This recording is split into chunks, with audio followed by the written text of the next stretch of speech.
Hello bye brother, hi hello hi. তোমরা সবাই কেমন আছো? আশা করি তোমরা বউ বাচ্চা নিয়ে ভালোই আছো। যাদের বউ বাচ্চা নাই তারা কোলবালিশ নিয়ে থাকো। বিজয় দিবস উপলক্ষে চলে গেলাম বিজয় মেলায়। মেলায় যেয়ে ঘুরলাম, ফিরলাম, মজা করলাম এবং নিজের বিয়ের জন্য পাত্রীও খুঁজলাম যে কোনো সুন্দর মেয়ে পাই কিনা।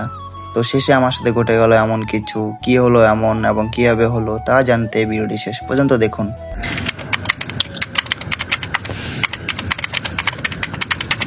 হ্যালো গাইস, আসসালামু আলাইকুম। আপনাদের সাথে আমি আছি এমডি এসএস ফাইম বা ফাইমান টপ। তো আজকে চলে যাবো বিজয় মেলায়। বিজয় মেলায় যাওয়ার জন্য আমার এখন লাগবে কিছু টাকা। তো আমার রুমে আসতেই দেখি এখানে 20 টাকা পড়ে আছে। কি কপাল, আসলো 20 টাকা নিয়ে মেলায় যাওয়া লাগতেছে। তো বিল্ডিং এর নিচে আসি দেখি আমার সাইকেলটা এখানে দাঁড়া করানো। তো আমি এখানে একটু রেডি হই, সাইকেল নিয়ে বেরোবো। তখনই দেখি এখানে একজন আমার বন্ধু চলে আসলো।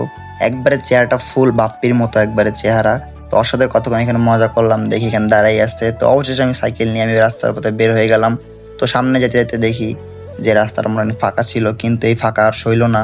এখন রাস্তায় ফুল জ্যাম রাস্তার এখানে। তো আমি এখানে পাশে যে রাস্তা আছে সেটা দিয়ে আমি এখান দিয়ে ঢুকে গেলাম ভিতরের দিকে।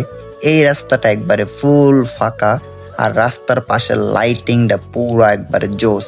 সামনে এসে দেখি রাস্তায় আবার এই জ্যাম, মানে কপালে আজকে কি যে আছে আল্লাহ জানে। তো আমি এখান থেকে সাইকেল নিয়ে আস্তে আস্তে হাঁটা শুরু করলাম যে আজকে মনে হয় জ্যাম ঠেলে যাওয়া লাগবে।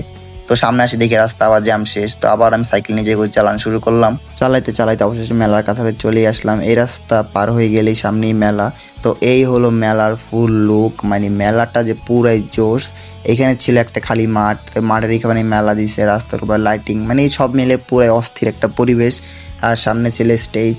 তো এইখানে অবশেষে মেলার মধ্যে একটু ঘোরাঘুরি শুরু করলাম। তো এখানে ঘুরতে ঘুরতে দেখি যে মানুষজনের চাপ, মানে কি আর বলবো, মানে শুধু মানুষ আর মানুষ।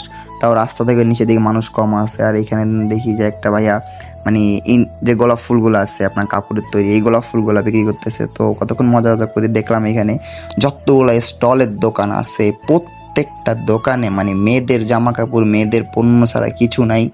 তো সবচেয়ে ভালো লাগছে আমার কাছে এইটা যে এখানে স্টেজে বাচ্চারা কি সুন্দর নাচানাচি করতেছে। তো এরপরে দেখলাম যে এখানে মোটামুটি সব চেয়ারই খালি আছিল, মানুষজন এখানে কমে গেছে। তো আমি এখানে চেয়ারে বৈশা বৈশা কতক্ষণ ভিডিও শুট নিতেছিলাম, ওর নিজের কতক্ষণ শো অফ করতেছিলাম। তো অনেক খিদা লাগলো। তো এরপরে চলে গেলাম আমার কাছে বেলপুরি খাইতে। তো মামা এখানে নিজের গতিতে বেলপুরি বানানো শুরু করতেছে। তো মামা বানাইতেছে আর আমি এখানে মামার ভিডিও করতেছি। তো অবশেষে বেলপুরি হাতে পেয়ে গেলাম। তো অবশেষে বেলপুরি খেয়ে মেলার মধ্যে আবার ঘোরাঘুরি শুরু করলে একটাবার নিজেরা দেখেন এখানে ভিড়ের অবস্থাটা কি, মানে কি আর বলবো, মানে ধাক্কা খাইতে খাইতে অবস্থা খারাপ, মানে আর কিছু বলার নাই। তো অবশেষে আমি বাসার দিকে রওনা দিয়ে দিব, ভালো লাগতেছে না। তো এখানে হলো মেলার ঢোকার রাস্তাটা যেটা আছে এখানে। তো অবশেষে আমি একটু এখানে শো অফ করার পরে সাইকেল নিয়ে আবার এখানে বের হয়ে যাব। তো এই বের হয়ে যাওয়ার পর এখন রাস্তা দিকে মোটামুটি ফাঁকা, আল্লাহ আল্লাহ করে জ্যাম না পড়ে।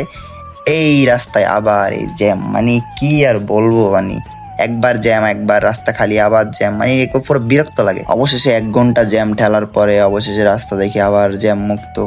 তো অবশেষে বাসার দিকে আমি চলে আসলাম। তো আজকের ব্লগটা আমি এখানে শেষ করবো, শরীর প্রায় ক্লান্ত। তো সবাই ভালো থাকবেন, সুস্থ থাকবেন। আল্লাহ হাফেজ গাইস, টাটা।